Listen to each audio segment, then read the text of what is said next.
The businessman's son never walked, until the black cleaning lady did that. Richard Harrison Collins was at his limit. His construction company was facing the worst financial crisis in its history, while he tried to balance endless meetings with the needs of his 8-year-old son. It was during one of those chaotic mornings that everything began to change. Dorothy Washington entered the office quietly to clean and found little Ethan alone in his wheelchair, tears streaming down his face as he stared out the large window of his father's office. "Hi, sweetheart," Dorothy whispered, approaching slowly. "What's going on?" Ethan quickly wiped his face, trying to hide his tears. "It's nothing, Aunt Dorothy, it's just..."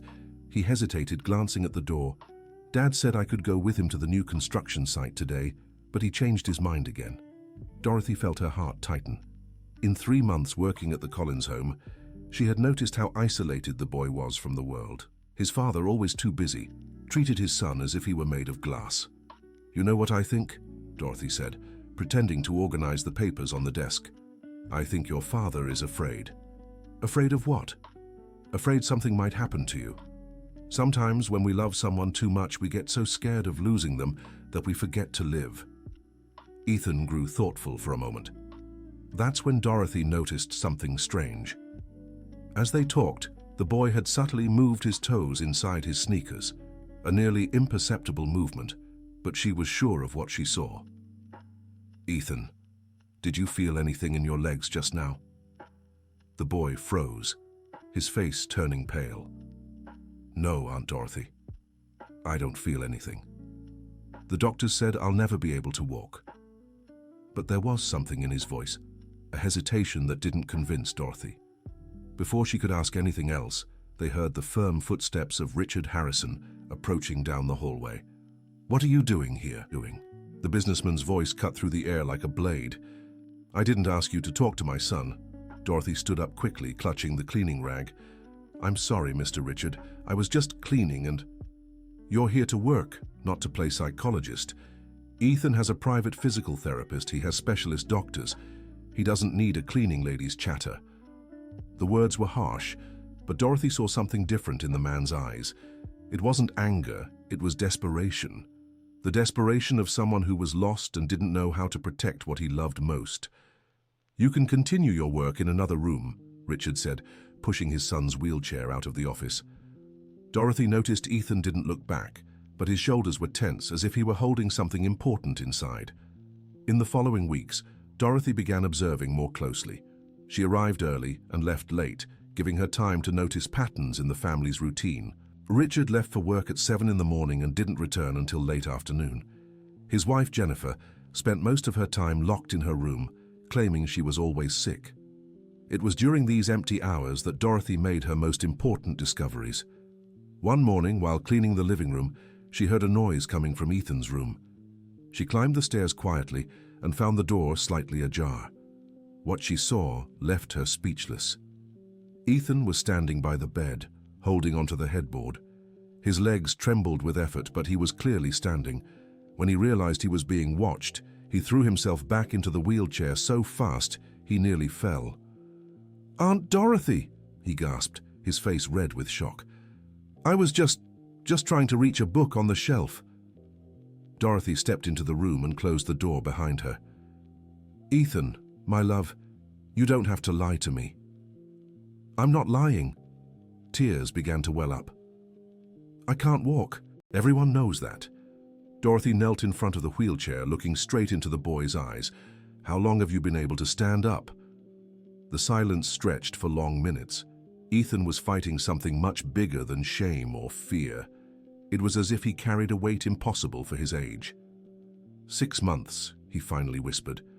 "It started slow, just a tingling. Then I could move my toes, then bend my knees. Now I can stand for a few minutes." Good heavens, Dorothy could hardly believe it. "But that's wonderful. Why didn't you tell your parents?" Ethan's expression changed completely. The cheerful child vanished, replaced by something much older and sadder. "Because last time I got better, Dad was so happy. He cancelled all his work trips, sold his sports car to pay for more doctors, and Mum stopped crying. But then the surgery didn't work, and I got worse than before." Dorothy felt a lump in her throat. And then what happened? Dad had to travel even more than before to make up the money. Mom got sick again, and I realized that when I didn't get better, at least I didn't make anyone sad again. The revelation hit Dorothy like a punch to the gut. This boy had learned to sacrifice his own recovery to protect his parents' feelings. Dear listener, if you're enjoying the story, don't forget to like and especially subscribe to the channel. It helps us a lot as we're just starting out. Now continuing, Ethan, listen carefully to what I'm about to tell you, Dorothy said, holding his small hands in hers. You are not responsible for your parents' happiness. They're adults and need to learn to handle their own feelings. But what if I try again and it doesn't work? What if I can walk just a little and then stop again? Dad will be even sadder. Dorothy thought of her own story. She had lost a son Ethan's age in a car accident 5 years earlier. She knew the pain of loss well, but she also knew hiding life wasn't the answer. Sweetheart, you're already walking.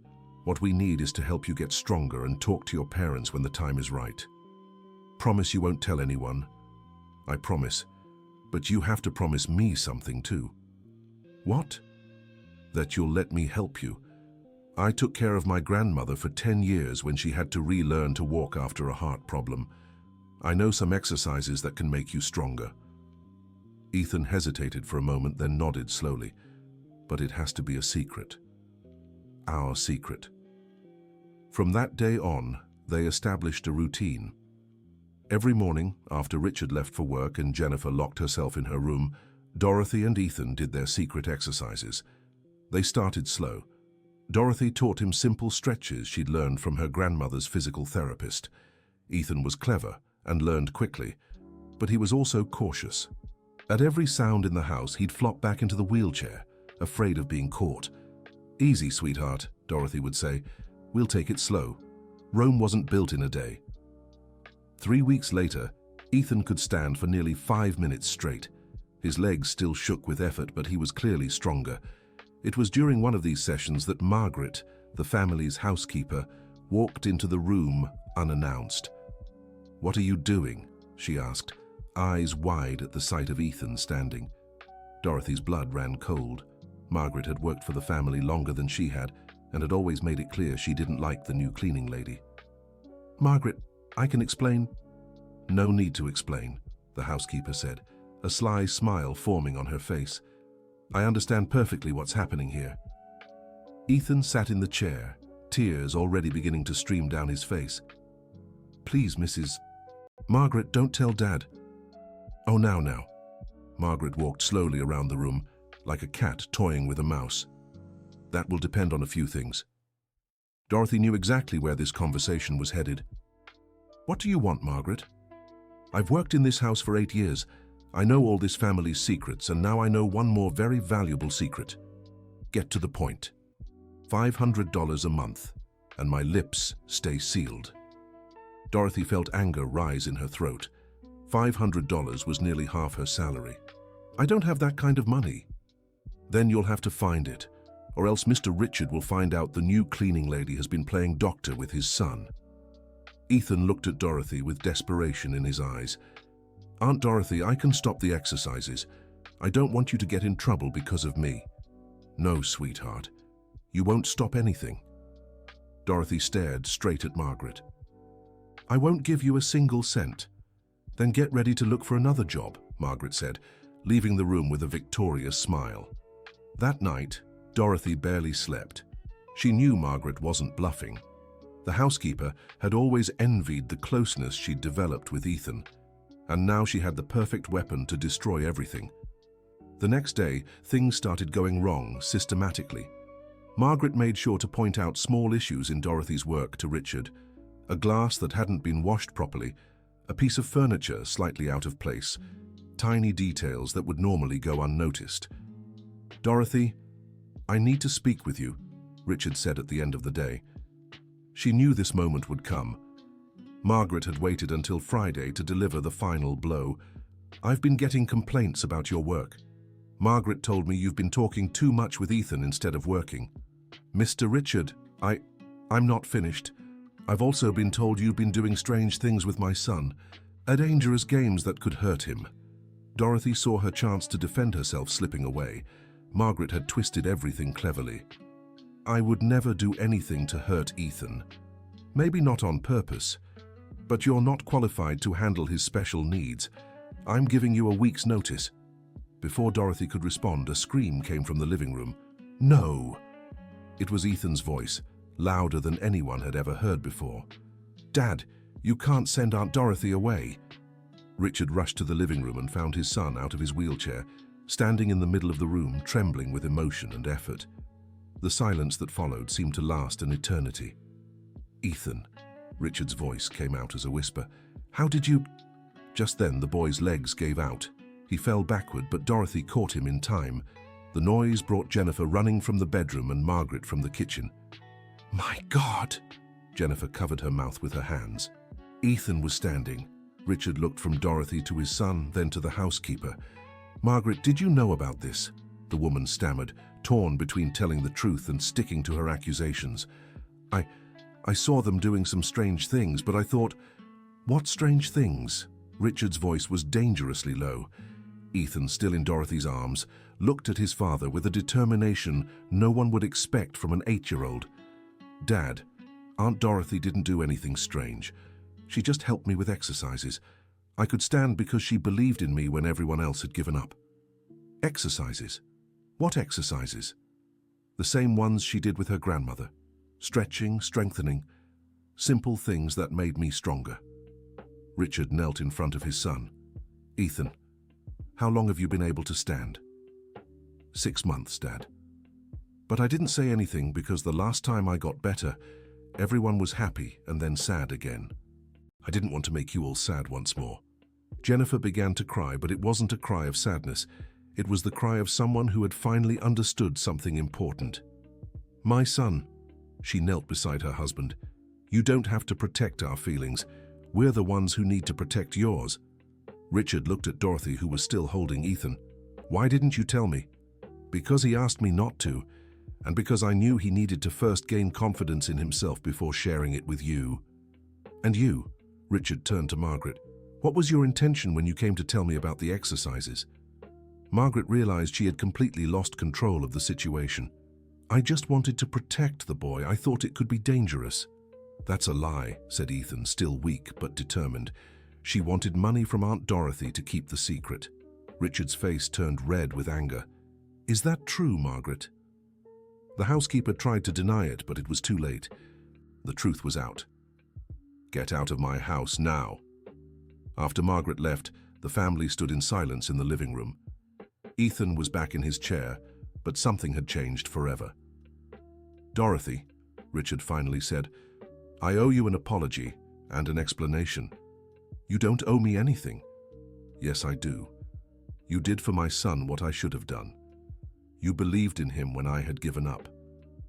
Jennifer moved closer to Dorothy. May I ask why you care so much about Ethan? Dorothy hesitated for a moment. It was a question she knew would come someday. Because I lost a son his age 5 years ago. And when I look at Ethan, I see the chance to do for him what I couldn't do for my Michael. The confession left everyone silent. Richard finally understood why this woman had dedicated herself so much to his son. Dorothy, would you like to keep helping Ethan? Officially, I mean. We could hire you as his personal assistant, in addition to your cleaning work. Daddy, Ethan interrupted. Ethan, can I say something? Of course, son. I want to keep doing the exercises, but I want you and Mommy to join in too. I want you to see how strong I'm getting. Richard felt his eyes fill with tears. Are you sure? It might not always work. There could be hard days. I know, Dad, but now I know that having hard days doesn't mean I have to give up. And I know you won't be sad with me if some days are harder than others. Dear listener, if you're enjoying the story, take a moment to like and especially subscribe to the channel. It helps us a lot as we're just starting out. Now continuing. In the days that followed, the household routine changed completely.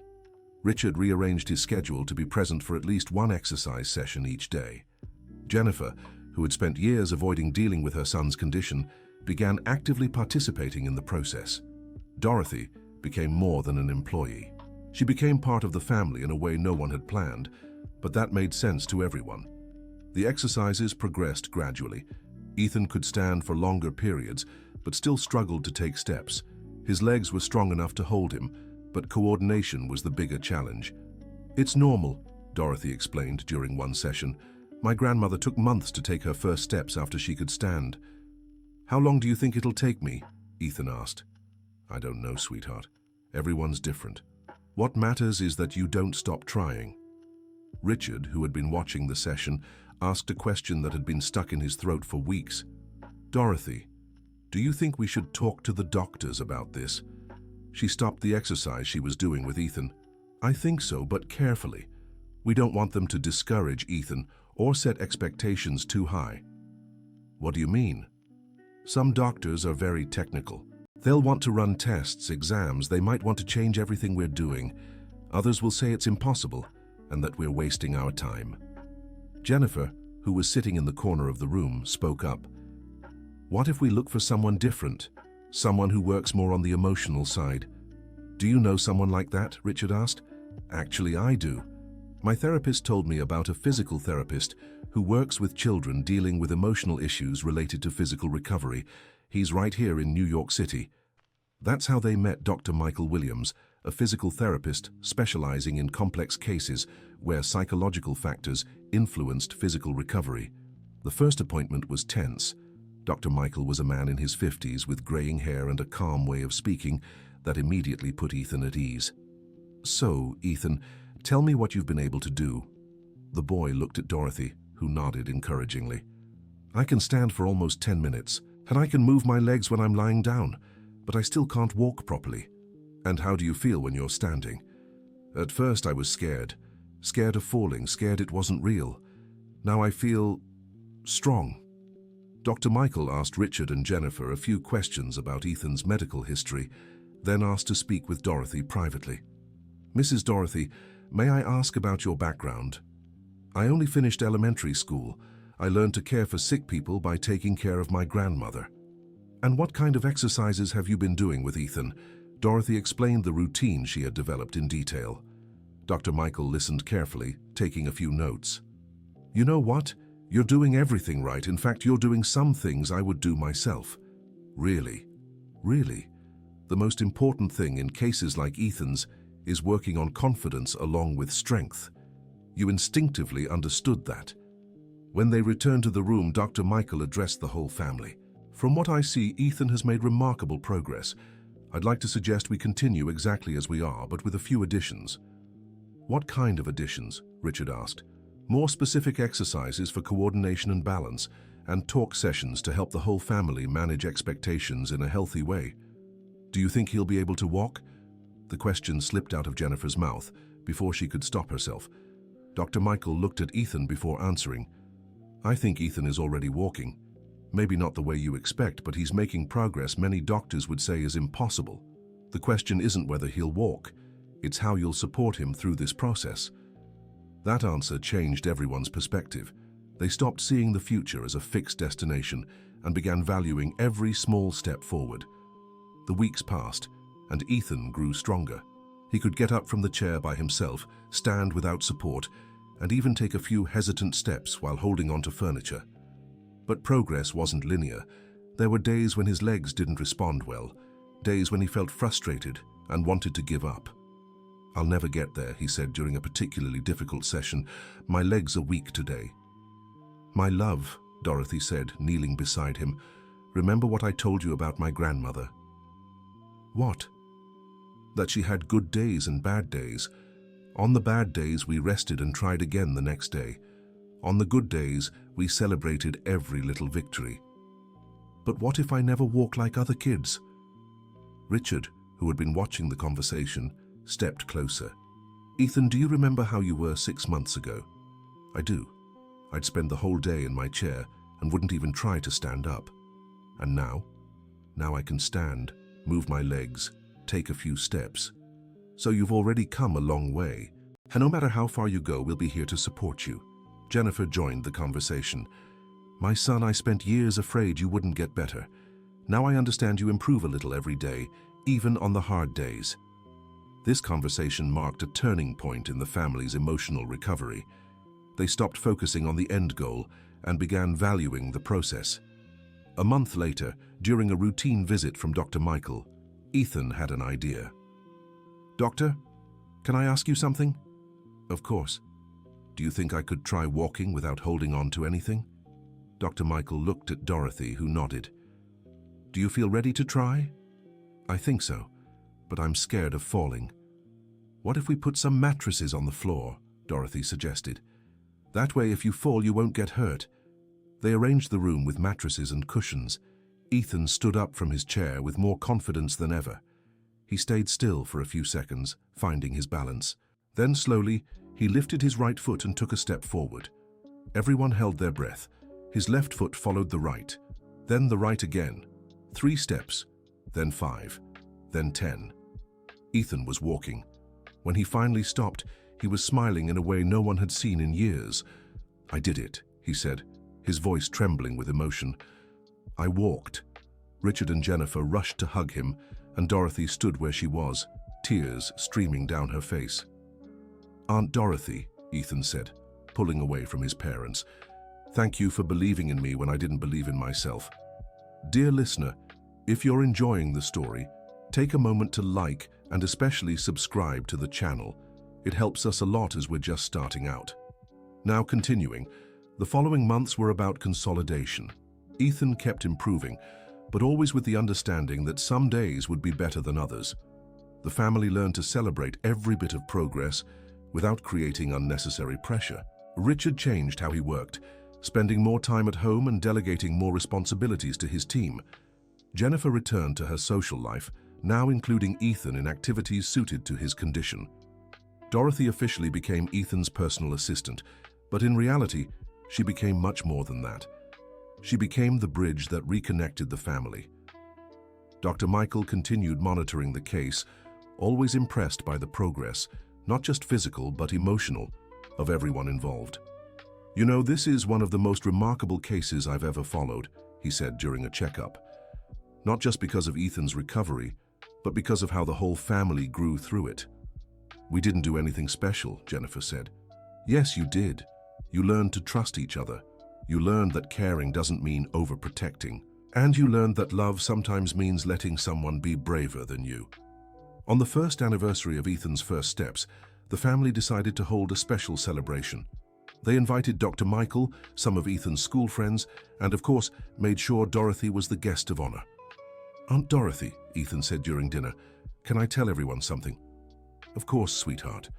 When I was little and sad because I couldn't walk, I used to imagine having a fairy godmother who'd appear and use magic to make me better." Everyone laughed, wondering where the story was going. "Now I know fairy godmothers are real. They just don't use magic wands. They use patience, kindness, and a whole lot of hard work." Dorothy felt her eyes fill with tears. "And I also know that when you truly help someone, you help yourself too. Aunt Dorothy taught me to walk, but I think I taught her to smile again." The 8-year-old boy's observation touched something deep in everyone present. Richard stood up holding his glass.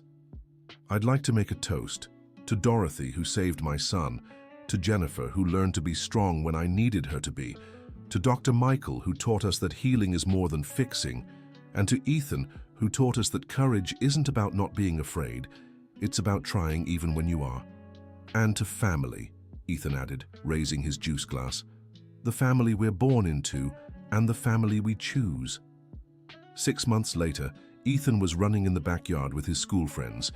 It wasn't the fastest or most coordinated run, but it was the run of a happy child. Dorothy watched from the kitchen window as she prepared the afternoon snack. Jennifer approached her. "Dorothy, can I ask you something?" "Of course." "Have you ever thought about studying to become a physical therapist or something similar? You have a natural talent for it." Dorothy smiled. "You know, sometimes I do think about it, but then I look at Ethan and wonder if maybe my place is right here, taking care of him and your family. What if you could do both?" "What do you mean?" "Richard and I have been talking. How would you feel if we paid for your education? You could study physical therapy at night and keep working here during the day. Once you graduated, you could open a practice specializing in cases like Ethan's." The offer left Dorothy speechless. "You'd do that for me? Dorothy, you changed our lives. It would be the smallest way to repay what you've done for our family." That night, Dorothy talked to Ethan about the possibility. "Aunt Dorothy, do you think if you study more, you'll be able to help other kids like me?" "I think so, sweetheart." "Then you have to study. There are lots of kids out there who need a fairy godmother like you." The decision was made. 2 years later, Dorothy was in her second year of physical therapy school. Ethan, now 10, played soccer, and lived life like any child his age, but with an impressive emotional maturity. He had become an advocate for other children facing challenges, always ready to share his story and encourage them. "Aunt Dorothy," he said one day after school, "there's a new boy in my class who uses a wheelchair. Can I tell him about our exercises?" "Of course, but remember, every case is different, okay?" "I know. But can I at least tell him that sometimes things can get better if you don't give up?" "Yes, my love." Richard, listening from the living room, felt his chest swell with pride. His son had become exactly the kind of person he'd always hoped he'd be: brave, compassionate, and resilient. Richard's construction company had also benefited from his new perspective on life. He implemented support programs for employees with special needs children and became an advocate for more compassionate workplaces. Jennifer had returned to work, but now as a volunteer for an organization supporting families of children with disabilities. Her personal experience made her especially effective in helping other mothers navigate feelings of guilt and despair. Dr. Michael continued to follow Ethan's progress, though now more as a family friend than a doctor. He often used Ethan's story in his lectures about the importance of treating the whole patient, not just the medical condition. During one of those lectures, he said something that became a motto for the entire family. "True healing doesn't just happen in the body. It happens when a person regains hope, when the family learns to work as a team, and when everyone involved grows during the process." Dorothy graduated as a physical therapist 3 years after starting her studies. On graduation day, the whole family was there. Ethan, now 13, insisted on being the first to congratulate her. "Aunt Dorothy, now you'll be able to help so many families like ours. And you'll keep being my first patient and my greatest teacher," she replied, hugging the boy who had changed her life as much as she had changed his. 6 months later, Dorothy opened her own practice specializing in pediatric physical therapy with a focus on family emotional support. Richard and Jennifer were her first investors, but more importantly, Ethan became her volunteer assistant. "He has a special way with children," Dorothy explained to a mother hesitant about accepting a teenager's help. "He went through the same thing your son is going through. Sometimes a child needs to see another child who managed to overcome the challenges." The practice quickly gained a reputation in the city, not just for the physical results it achieved, but for how it treated families as a whole. Dorothy developed a protocol that included family sessions where parents and siblings learned to support the recovering child without overprotecting them. Ethan participated in these sessions whenever he could, sharing his experience and encouraging other families. "The most important thing I learned," he told other children, "is that you don't have to get better fast. You just have to keep trying." 5 years after Ethan took his first steps, the family gathered to celebrate another milestone. Dorothy had been invited to speak at a national physical therapy conference about innovative treatment methods. "I'm nervous," she confessed to Jennifer as they prepared dinner. "Why?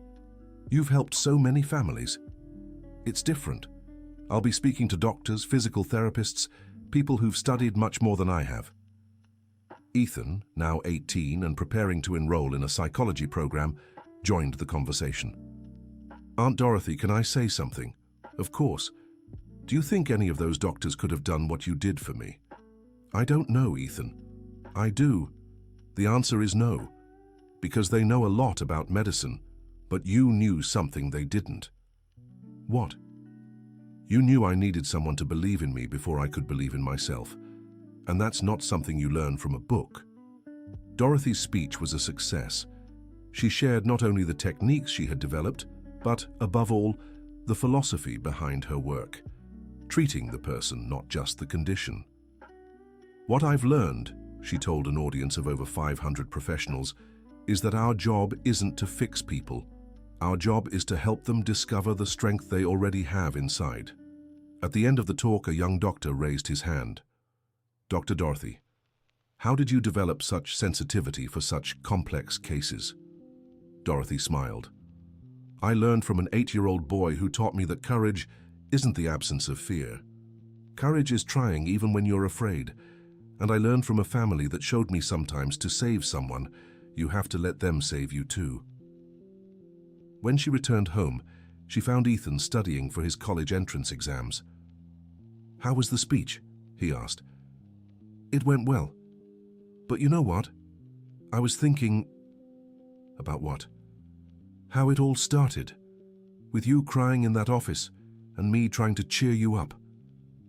And now look how far we've come, Ethan said, closing his book. You became a doctor, I'm starting college. Dad learned to work less and enjoy family more. Mom started smiling again. And you learned to walk. Actually, Aunt Dorothy, I think we all learned to walk, each in our own way. Dorothy looked at the young man she had once known as a sad, frightened child. Now he was a confident young man, about to begin his own studies to help others. Ethan, can I tell you a secret? Of course. When I started working in your home, I was lost. I'd spent 5 years just surviving after I lost Michael. You taught me how to live again. So we saved each other then. I guess we did. That evening, the whole family gathered for dinner, as they had every Friday for years. It was a tradition that began after Ethan's first steps and continued even as he grew up. I have an announcement to make, Richard said during dessert. Everyone looked at him curiously.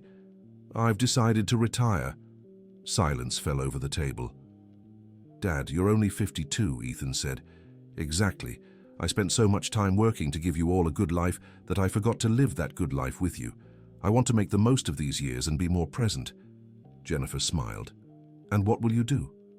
I thought I'd help Dorothy at the clinic, handle the administrative side so she can focus on patients. Really? Dorothy was surprised.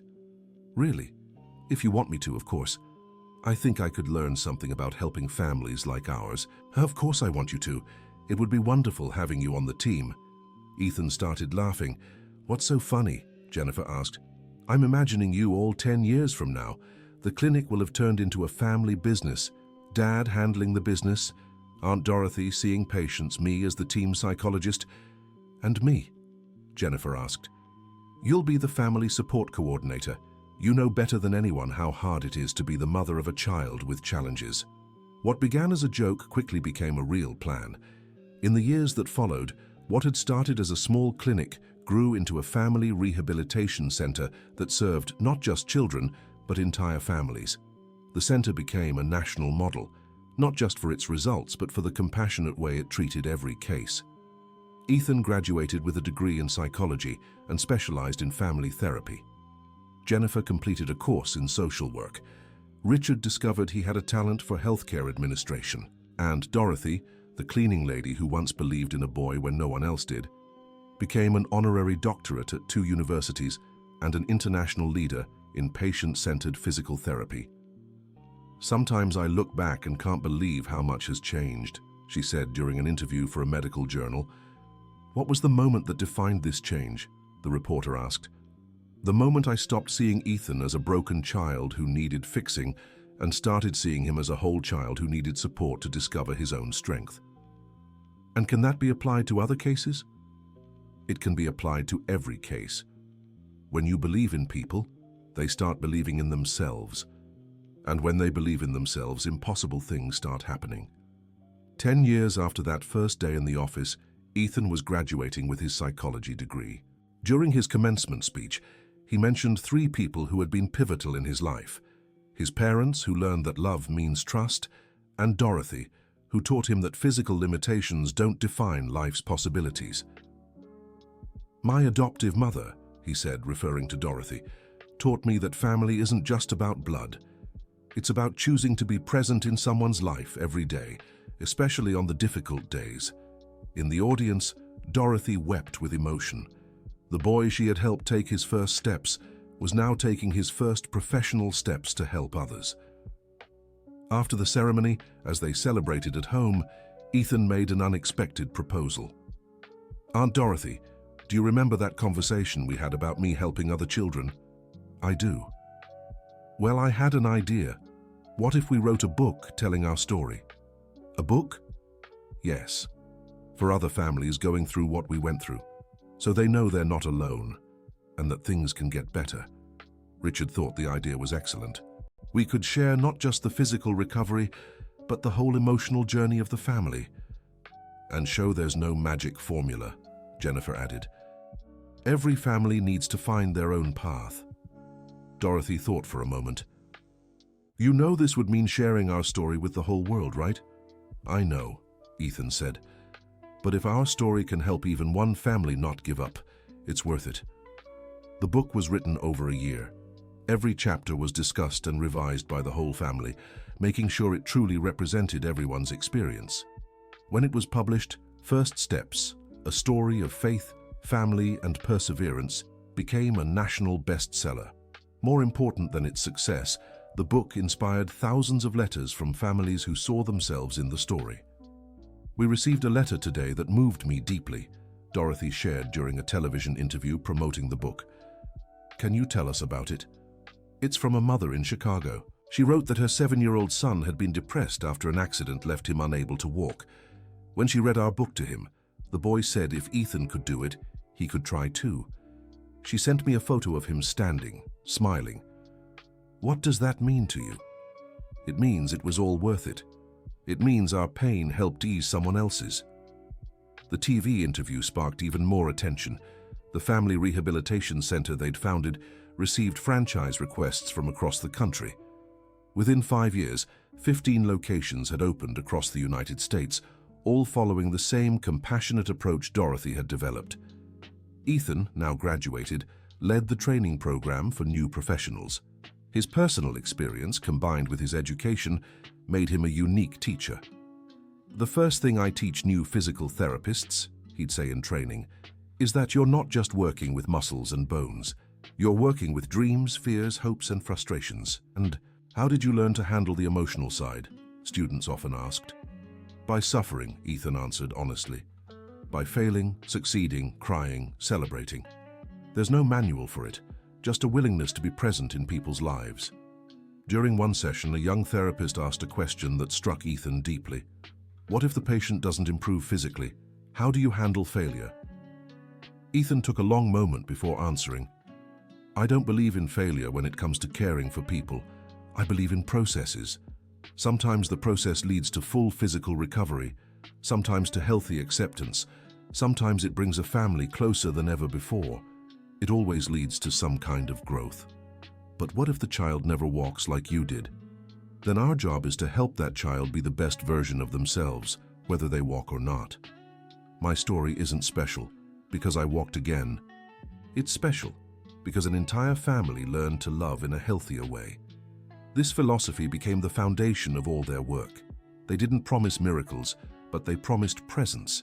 They couldn't guarantee physical healing, but they guaranteed emotional care. 15 years after that first meeting in the office, Dorothy was celebrating her 60th birthday. The party was held at the main center, with patients, families, staff, and friends in attendance. Ethan, now married and the father of a 2-year-old girl, gave the main speech. "Aunt Dorothy, when you came into our lives, I was a sad boy who thought I had no future.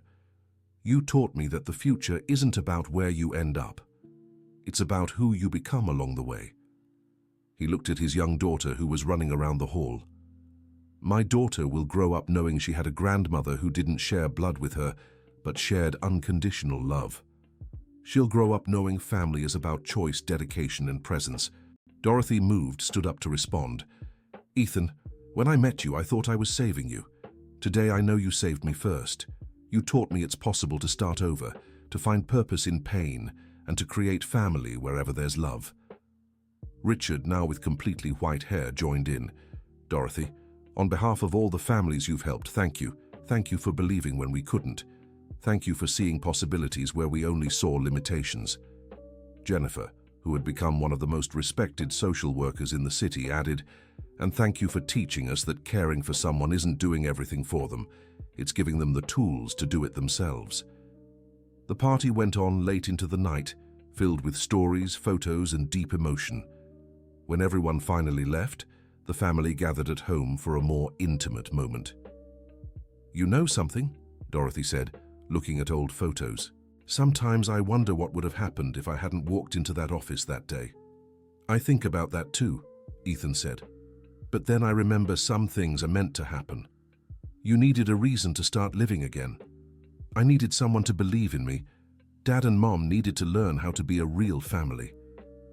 "Do you believe in destiny?" Jennifer asked. "I believe in love," Dorothy replied. "I believe when you act with true love, the universe conspires to make good things happen." Richard, flipping through the book they had written, stopped at a specific page. "Do you remember this photo?" It was the picture of Ethan's first steps, taken by Jennifer the day he walked without support. "How could I forget?" Ethan said. "You know what I see when I look at this photo now?" "What?" everyone asked. "I see 4 people taking their first steps. You, Ethan, learning to walk physically. Dorothy learning to be a mother again, Jennifer learning to be strong, and me learning to be a real father." The observation brought a moment of reflective silence. "Dad's right," Ethan finally said. "We all needed to learn to walk in some way." "And we all learned together," Dorothy added. That night, as she got ready for bed, Dorothy looked out the bedroom window and saw Ethan in the backyard, pushing his little daughter on the swing Richard had installed years ago for him. She smiled, realizing the circle had come full. The boy who once needed help taking his first steps was now helping his own daughter swing toward the sky. In the years that followed, the family's story grew even richer. Ethan's daughter grew up hearing stories about Grandma Dorothy, who wasn't her blood grandmother but was her grandmother in heart. The family rehabilitation center expanded to other countries in North America. Dorothy was invited to give lectures at universities around the world, always accompanied by Ethan, who had become her main collaborator. "Do you know what question people ask me the most?" Dorothy said during one of their international trips. "What?" Ethan asked. "If I regret having been a cleaning lady before becoming a physical therapist." "And what do you tell them?" "That it was precisely because I was a cleaning lady that I became the physical therapist I am today. Being a cleaning lady taught me to clean not just dirt, but also sadness. It taught me to organize not just rooms, but lives. And it taught me that every job has dignity when it's done with love," Ethan added. When they returned from that trip, a surprise was waiting for them at home. Jennifer and Richard had decided to adopt a child. "A 6-year-old girl with mobility issues," Jennifer explained. "We felt our family still had love to give." Dorothy was deeply moved by the news. "How did you meet her?" "Through the center," Richard said. "Her birth mother couldn't care for her, and the adoptive family backed out when they learned about her physical limitations." "And do you think you're able to care for a special needs child at your age?" Ethan asked, concerned. "Son," Jennifer said, "we raised you, didn't we? And look how you turned out. Besides," Richard added, "we have the best team of professionals in the country at our disposal." Lily's arrival once again changed the family dynamic. The girl was shy, frightened, and had learned not to trust adults. "She reminds me of you when you were little," Dorothy told Ethan as they watched Lily playing alone in the backyard. "How so?" "That look, like she wants to trust, but is afraid of being disappointed again." Ethan decided to use his own experience to connect with his new sister. "Lily," he said one day, sitting beside her on the swing, "can I tell you a secret?" The girl looked at him curiously, but didn't answer. "When I was your age, I couldn't walk. I spent all day in a wheelchair and thought I'd never be able to play like other kids." Lily finally spoke. "How did you learn to walk?" "With the help of a very special person, the same person who's going to help you now." "Aunt Dorothy?" "Aunt Dorothy. And you know what's really cool?" "What?" "Now we're going to be a team. You, me, Dad, Mom, and Aunt Dorothy. And when we work as a team, we can do things that seemed impossible." In the months that followed, Lily began her own recovery process. Unlike Ethan, her limitations were permanent, but that didn't stop her from developing in other ways. Dorothy adapted her methods to work with Lily's specific needs, always with Ethan's support. He became the bridge between the adult world and the world of a child. The most important thing, Dorothy told Lily during their sessions, isn't what you can't do. It's discovering everything you can do. Lily turned out to be a talented artist. Her paintings, created with her hands despite her motor limitations, were full of color and life. "Aunt Dorothy," she said one day, "I may not walk like Ethan, but I can paint things he can't." And what does that teach you? That everyone has their own special way of being special. Lily's wisdom beyond her years amazed the whole family. Just as Ethan had done years before, she was teaching the adults as much as she was learning from them.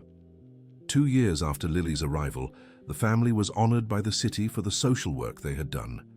During the ceremony, the mayor gave a moving speech about how one family had transformed not just their own lives, but the life of the entire community. "The Collins Washington family," he said, using the hyphenated name they had officially adopted to include Dorothy, "represents the very best of humanity." They turned a personal challenge into a life mission. When it was Dorothy's turn to speak, she took the stage with her entire family by her side. 20 years ago," she began, "I was a lost woman who walked into the home of a family in despair. None of us could have imagined that meeting would change so many lives." She looked at Ethan, now a respected psychologist. "Ethan taught me that courage isn't the absence of fear, it's acting in spite of it." She turned to Richard. "Richard taught me that being strong sometimes means admitting you need help."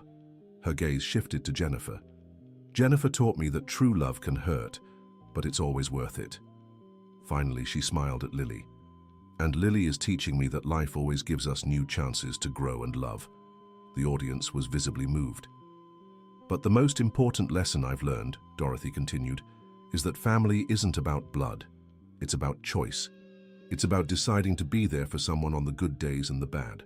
It's about believing in someone's potential even when they don't believe in themselves." As they stepped off the stage, the family embraced in a moment that was captured in a photograph, one that later became the symbol of the city's social inclusion campaign. End of story. And so concludes the inspiring journey of the Collins Washington family, who showed us that true love can overcome any obstacle, and that sometimes the biggest transformations begin with the smallest acts of kindness. Now tell us, which moment moved you the most? Do you think Dorothy made the right choices along the way? Share your honest thoughts in the comments about this family who proved miracles happen when we combine love, dedication, and plenty of patience. Don't forget to like and subscribe so you won't miss more heartwarming stories.